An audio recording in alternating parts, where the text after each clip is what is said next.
हैदराबाद शहर के गोलकुंडा मंडल के लंगर हाउस पुलिस स्टेशन हदूद में सैयद आजम नामी शख्स 11 मई से लापता है। तफसीलात के मुताबिक नाचाराम मल्लापुर के रहने वाले 50 साला सैयद आजम, जो अपनी अहलिया के हमरा 11 मई बरोज़ इतवार अहमद कॉलोनी टोली चौकी में मुकीम अपने साले सैयद लायक के मकान गए थे, जहां पर उन्होंने खाना खाने के बाद मकान से बाहर गए और वो वापस नहीं आए। अरकान खानदान की जानिब से तलाश करने के बावजूद इनका कोई पता नहीं चला, जिस पर 16 मई को लापता सैयद आजम की अहलिया नवाज बेगम ने 16 मई को पुलिस स्टेशन लंगर हाउस पहुंचकर अपने शौहर की गुमशुदगी की शिकायत दर्ज करवाई।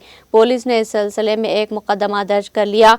लापता सैयद आजम के अरकान खानदान ने अपील की है कि अगर किसी साहब को दिखाई दे तो वो सैयद लायक फ़ोन नंबर 9700911270 और सैयद उस्मान फ़ोन नंबर 8309511641 पर रब्त पैदा करे।